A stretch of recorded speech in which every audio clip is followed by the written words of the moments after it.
Kateri Tekakwitha, being recognized as so good and so holy, helps me to realize my call as an Indian to be holy, that I am good, and that I can see God looking upon his creation. And as he looks upon the Indian tribes of North America, God looks at what he made and he said, that is very good.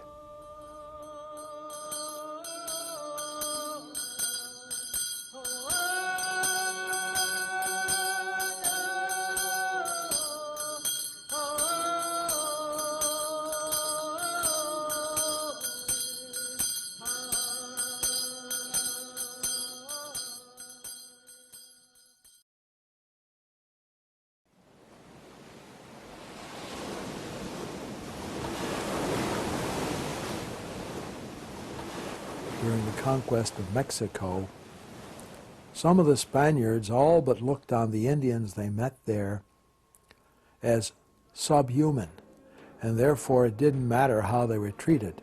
The Holy Father at the time in 1535 wrote an encyclical where he reminds the King of Spain that the Indian people of the New World are truly human beings with rights, and they have dignity. They should be treated with respect. In a sense, the French didn't have to have a letter to teach them to treat the Indians with respect. They were imbued with a philosophy that put great dignity on the rights of man as a creature of God, and not merely the people of Europe, but all members of the human race.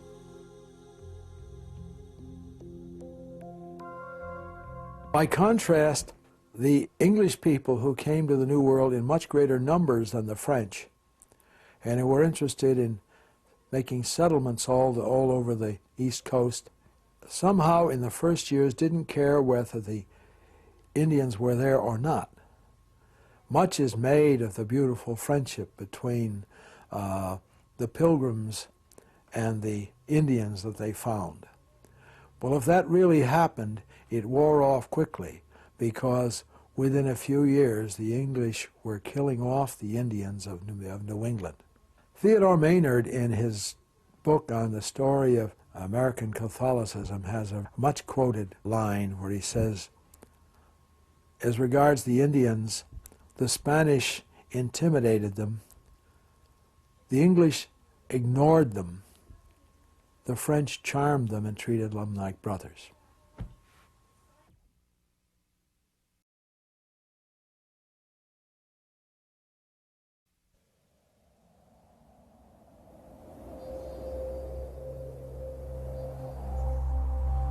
From the beginning, missionaries came over with the French explorers. First, the Recollets, a branch of the Franciscans. They worked among the various Indian people. In fact, several of the Recollets made the voyage inland as far as Georgian Bay, an arm of Lake Huron, where they encountered the Huron Indians as early as 1614. In the early 1620s, the Recollets simply decided they could not do the work entirely on their own. They weren't numerous enough, and they asked the Jesuits of France to come to help them. When the Jesuits came to New France, there were settlements.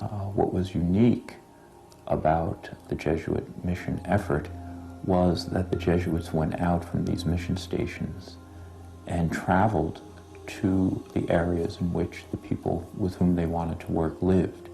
They were very careful to learn the native languages. And in fact, some of them became quite adept. Some of them had a very difficult time. The Algonquin and Iroquoian languages that they were learning were very difficult, very subtle, very different than European languages. The Jesuits did not go and teach the Indians French. The Jesuits went and learned the native language. But the Jesuits were unique because they wanted to bring the gospel to these people, and they knew they couldn't do it without understanding their own culture. An interesting example of this is the Eucharist. For Catholics, the Eucharist is the actual body and blood of Christ, and it is consumed during the Mass.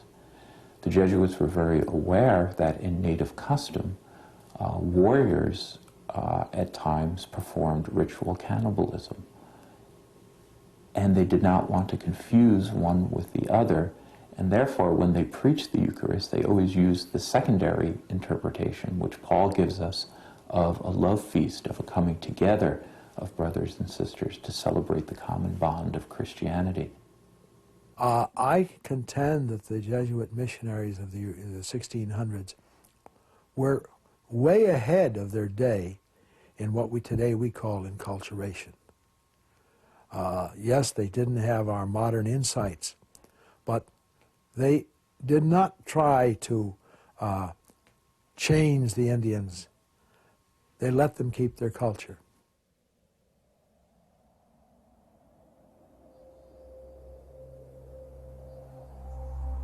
A band of Jesuits came to New France in 1634.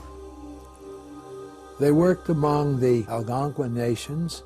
They noticed, however, of all the Indians who came down the Ottawa and the St. Lawrence River to trade with them, the ones that offered the greatest hope of evangelization were the Hurons.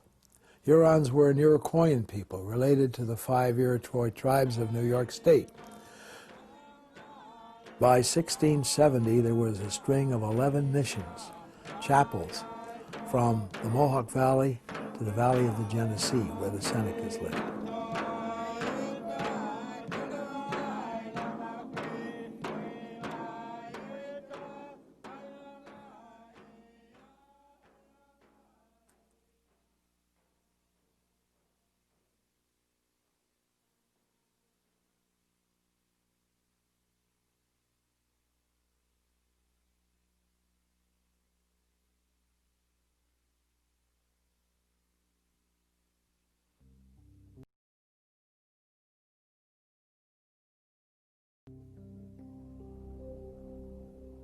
We're now going to be entering the fortified Kahnawake or Caughnawaga Mohawk village.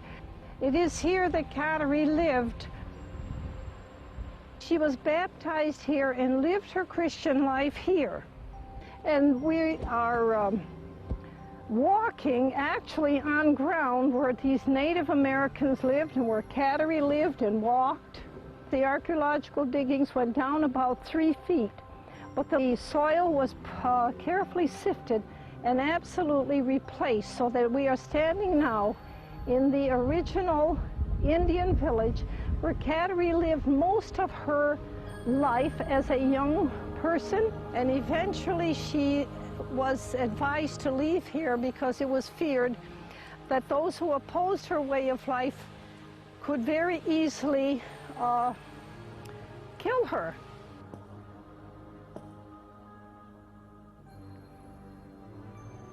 This is a sort of a map of the Kateri's trek from where she was born to Caughnawaga. The shrine at Orisville, or Zelanu in the Mohawk language, is where Kateri was born, on the south shore of the Mohawk River. Now, where she was baptized and met the Jesuits was at Fonda, which, strangely enough, also bears the name Caughnawaga at the time, so there must be rapids somewhere in the Mohawk River at that place. That's where she was baptized. This is not far away from Albany and Schenectady on the Mohawk River. Now, in 1677, she was strongly advised to move to Canada, to the St. Francis Xavier Mission at Caughnawaga up here. She simply moved through up the different rivers and joined the Hudson here and what we call Lake George today, which was originally the Lac du Saint-Sacrement, the Lake of the Blessed Sacrament. And now we join the Lake Champlain, the whole trek along to the Canadian-United States border. And she turned into a small river, I think it's called the St. Jacques River, that comes right to La Prairie, which marks the first spot where the mission was founded in 1667. So in between present-day Caughnawaga, and La Prairie was Côte St. Catherine. And that is a spot in 1677 where she joined the mission that had moved once. This was the first move. And that is where Kateri lived the last 3 years of her life, and she died there in April 1680.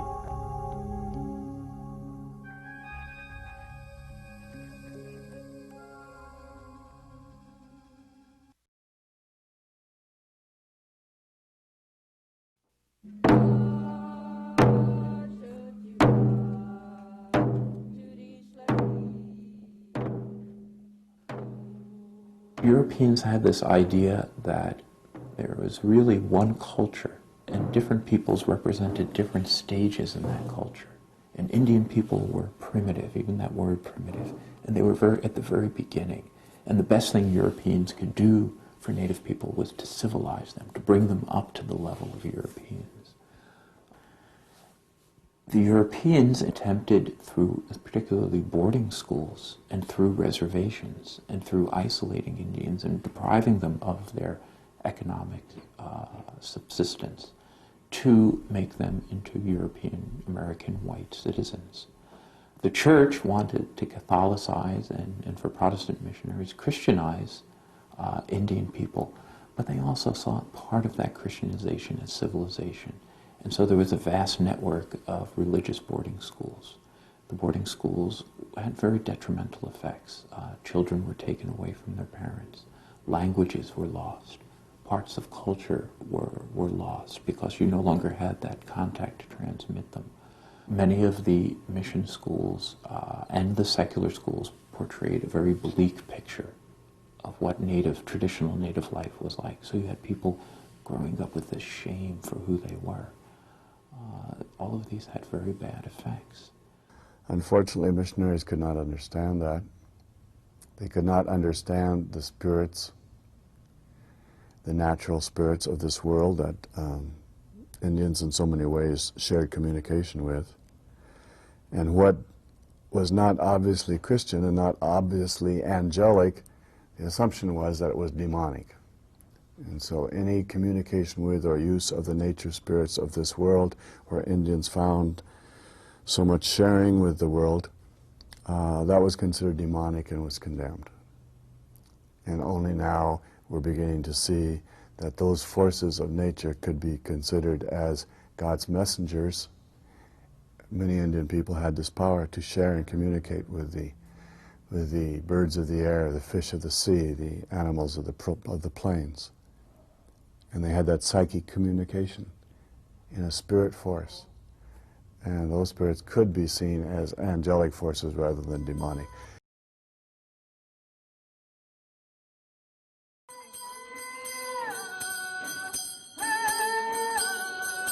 I think the most important thing of my life in coming to the reservation was learning that there is a way of the heart. That from all my training in schools and all my Jesuit training, I learned well to develop my head and all my thinking powers. But when you come on to the res, there's another thing that is taught, and that is the way of the heart. There's great respect for all the powers in the unseen world, great respect for the beloved ones who've gone on ahead of us to the other world. And all of this makes a unity which brings great peace to my heart.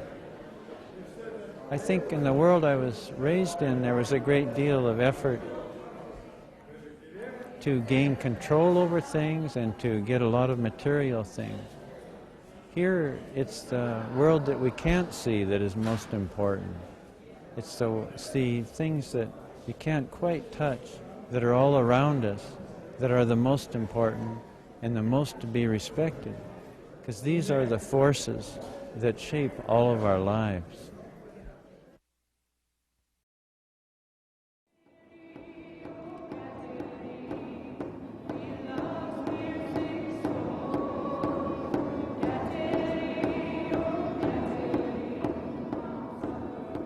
One of the things we need to do is to commemorate people like Kateri Tekakwitha and to show European people and American people the genius and the spirituality and the depth of Indian culture and Indian faith.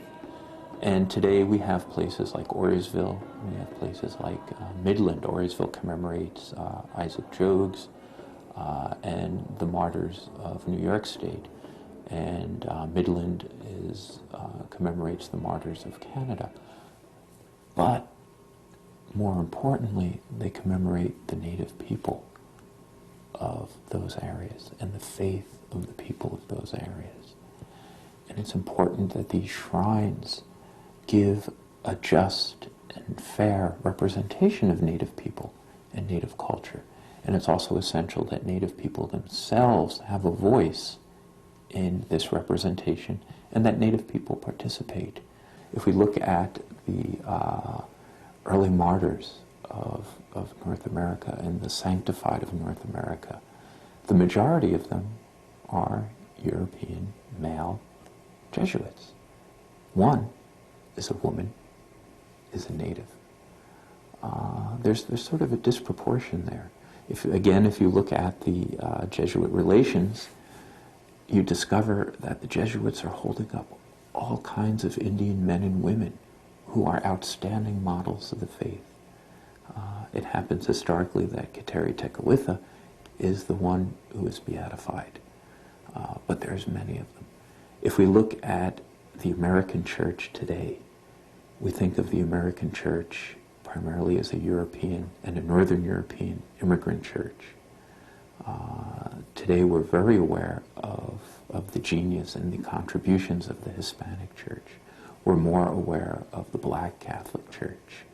But probably the last church to be recognized, and ironically, probably the earliest continuous church to be recognized, or ethnic group within the church, are Native Americans.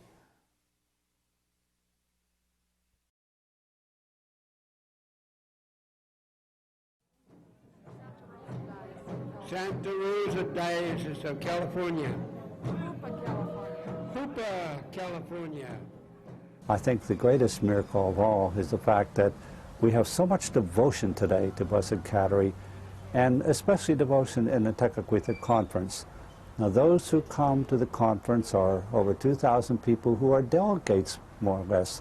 They are representing right now the 86 Kateri circles that we have throughout the United States.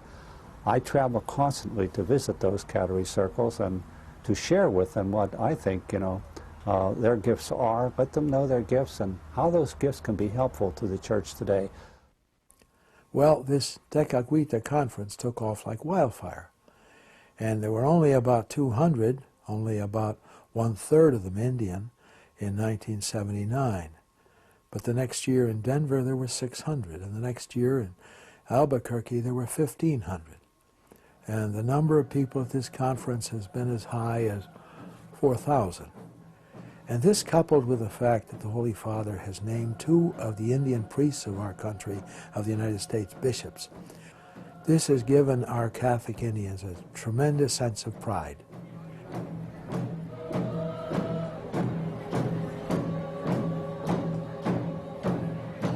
Here, the catalyst, the drawing person for our indigenous people is Kateri, more so now than before. Before 1980, she was very little known. Then she was beatified, and many of us went to Rome for the beatification. Different tribes, there are numerous, over 365 different tribes in the United States, but they were all called forth, as many as who could go to Rome for the beatification. That was a sparking moment. You can go to any reservation in this country and you're going to find a statue or a photograph of Kateri. While she's a young Mohawk, her mother was Algonquin like my father. She's transcended her roots and become a Navajo, a Laguna, a Zuni. That's the beauty of how the church, when the church raises up someone, beatifies or canonizes someone as a model, she then transcends her roots and becomes, for those people, someone to look up to, young and old alike. And that's the uniqueness of Kateri for our country.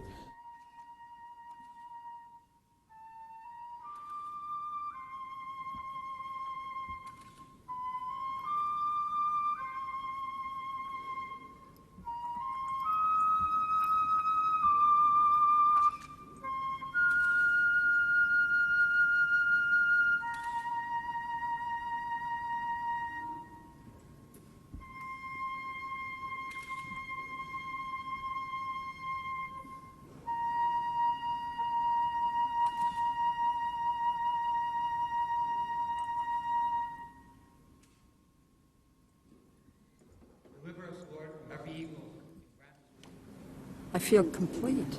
I feel complete because I'm in touch with all of me. I'm in touch with my native spirituality. I'm in touch with Catholicism because I see that it's a way for our people to heal. We have a lot of pain, we have a lot of shame, we have a lot of anger buried deep down in here that is preventing us to be whole, fully who we are, who we're called to be. And I have found that any Native person that gets in touch with that Native spirituality, that presence deep within, in their spirit, they get in touch with that, then a healing starts taking place, and then we start taking responsibility for ourselves. I'm not one to get on the pity pot or to demand or tell people, people owe me this and that, but all of us have to go back and look at our past life. We have to look at our ancestors. We still have to heal from the sins of our ancestors. And here, we all do, no matter what color we are. We have to go back. And one of the sins that has not been acknowledged, is not widely acknowledged, is what has happened to our Native people in their own land. The Europeans, the Anglos that came here, if they could go back into their own history and acknowledge what was done to us as the Native people. They put words to it so that we can hear it, so we can feel it. Then we can heal, they will heal, and then we will grow together in spirit.